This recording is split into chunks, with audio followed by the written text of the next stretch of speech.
Hello everyone, thank you for coming up today. My old subscribers, thank you. And to those that are viewing for the first time or that have not subscribed, please click on the subscribe button and the notification bell so you get notified each time we upload a new video. And to my new subscribers, thank you for subscribing. Please do not forget to hit on the like button. Friends, this is an update over the death of Dr. Donald Ibe and his friend Ezekiel Edoja. If we could recall that in December 2021, exactly 15th, that was on Wednesday, when an information came to us notifying us that doctor and his friend has been hacked to death. They were murdered in a very horrible way, in the sense that they used axe and cutlass to machete these people into pieces. It was just terrible when a lot of people got this news, and heartbreaking at the same time. But today, the Federal Capital Territory in Abuja, their police command has arrested prime suspects in the gruesome murder of this young doctor who was only 37 years old, and his friend Ezekiel was only 31 years old. These are two young men. And late Dr. Ibe was a radiologist who actually worked at Zenith Lab and Kidney Center alongside his friend Ezekiel. It's so sad that this horrible incident happened at their residence at Games Village area of the Federal Capital Territory, Abuja, on Wednesday, December 15th, 2021. And also releasing this information to the public, the police commissioner in FCT, that's Babaji Sunday, released a press briefing this morning saying that after the information regarding their gruesome murder was released, that there was an aggressive manhunt. They sent their men out there to go in search for those that are responsible for the death of this doctor and his friend. And as of that time, the main suspect was his house boy, who was living with him as of the time before his untimely death. And in that information that was released, they said valuables were missing, all his documents, everything, money, even his car was taken away from the apartment as of the time he was killed. And the only person they had on mind was the person who was living with him, that is his houseboy, because prior to the death of this young doctor and his friend, his sister, who is a lawyer that lives in the same apartment with him, left for work early that same morning, and that was the same morning that the doctor and his friend planned to leave to the US to relocate finally. But unfortunately, that did not happen for the young doctor and his friend. And since they had information about the houseboy, they had to go with that information, where they now arrested Abdul Salam Ibrahim. That was the person that was taking care of the doctor's house. That was the maid to the doctor. When they arrested this guy, fortunately, he now released information of his other accomplice that was part of this killing. However, the other people that were involved are Fidelis Ezekiel, who is 27 years old, and Husseini, who is also 22 years old, and his housemate Abdul Salam Ibrahim, aged 26. You can see these are all young men in their 20s. And upon interrogation, they confessed that they plotted this horrible act and killed the doctor and his friend and went away with his valuables. But that did not end there. When they were still interrogating these young men, they went on to say something very horrible and disgusting. The young guy said they killed the doctor and his friend because the doctor wanted getting into a relationship with him. Friends, come to think of it, a lot of people are saying the same thing. How will a doctor who is a well-educated man, who knows better, would now want to have a relationship with his own maid in his house?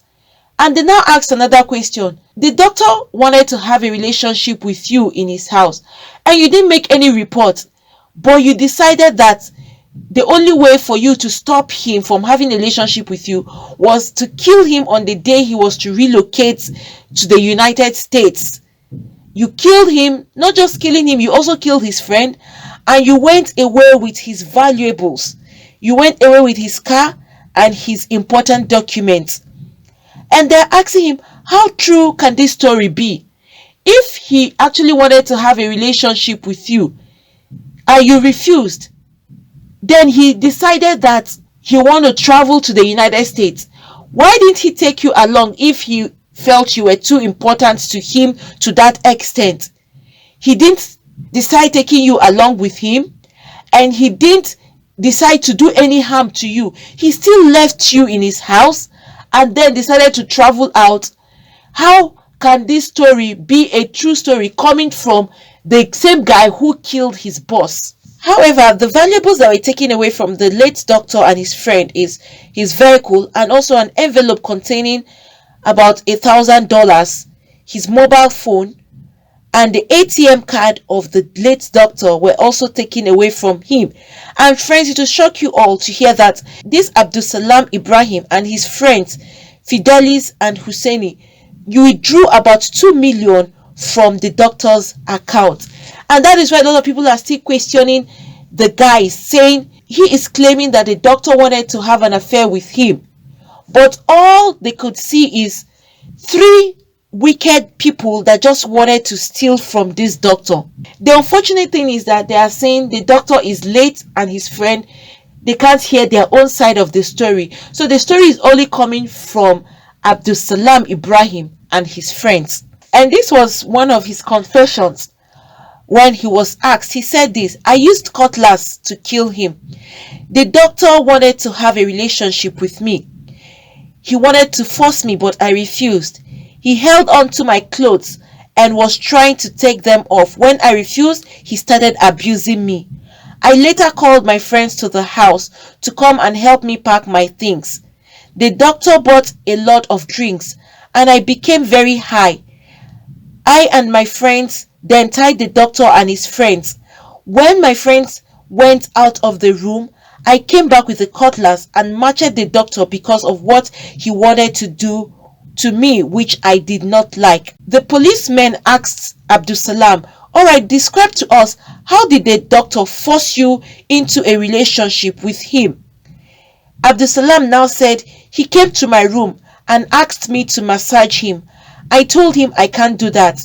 He said he will pay me, that I should name any amount, but I refused. Friends, you can see this confession is looking very, very dicey. How can an intelligent doctor decide that it's his maid he would want to have a relationship with? And that same maid lives in the same house with his own sister. And then in all of this narration, none of this has his sister said any of this information coming from this young man is true. Unfortunately, the late doctor can't say his own side of the story. Right now, they are going to charge the 3 of them to court. You can see that this is just an act of wickedness. A lot of people have said they don't believe what this young man is saying. All he wanted was to go away with the belongings of the late doctor. And he planned it on the day that he felt the doctor must have gathered all his valuables together in one place. And that would make it easier for him to take away what belongs to the doctor. Isn't this very, very horrible and wicked at the same time? You can see that people can't be trusted. And for people out there that are employing workers, be mindful of the kind of people you employ into your home to stay with you. Some people would tell them, instead of you employing someone who live permanently in your house, it's better you employ them. They will come in some hours and then they leave. Because sometimes you employ people who come into your house permanently. Some of them are out for evil. They will just take their time to ransack your house and know what you have. They will map out good timing when they know that you are not around. They take that time to ransack your house, ransack your valuables, and they know what they need.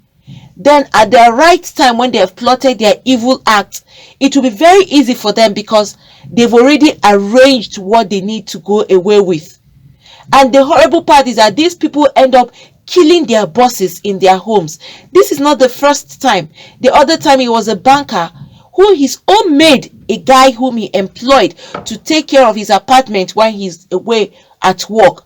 This guy was an accountant in UBA Bank. Unfortunately for him, he came back home to the same act like this. This happened in Adamawa State.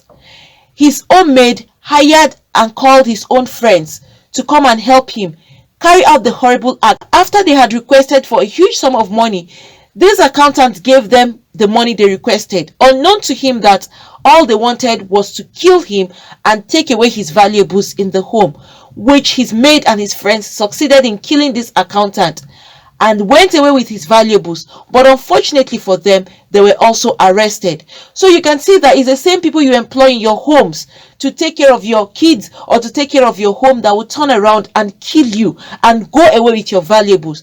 From all indications, what people are saying right now, it's all over the social media. They are saying all this maid wanted was the valuables of his master, and the best day for him to take it was the day his master was traveling, because the master had already put in place everything he needed for his relocation to the United States. And this wicked guy and his friends planned that they would do it the very day his boss will be traveling, because that day everything is already arranged for them. Please and please be mindful of the people you employ in your homes. Not all of them are good. Not all of them have good intentions. At first, they will appear to be angels. They want to do everything for you as much as you want, even things beyond what you expect. They will do so well, and you will feel that you've employed an angel. Unknown to you that these people are just counting days and months when they will map out their evil strategies on you, and they will take you unaware, because they would ensure that they kill you so you wouldn't have anything to say about them. And that is what has happened to this medical doctor and his friend. It's so sad that they are not alive to say their own side of the story. It's only what is coming from Abdul Salam Ibrahim and his accomplice.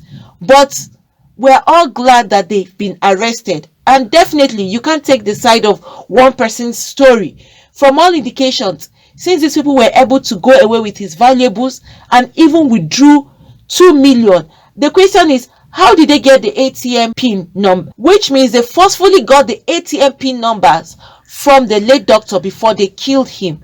It's just very, very unfortunate that these people succeeded in their horrible act by killing this doctor. But the thing is, we're all glad that the culprits have been arrested.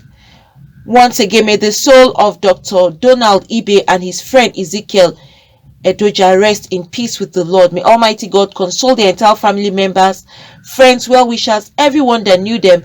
May God console them all. It's so sad that this doctor and his friend lost their lives in a horrible way. Once again, be mindful of those you employ in your home.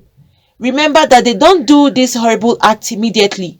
They take a very long time to map out their strategies before they execute their evil acts on whoever has employed them. Please be very careful.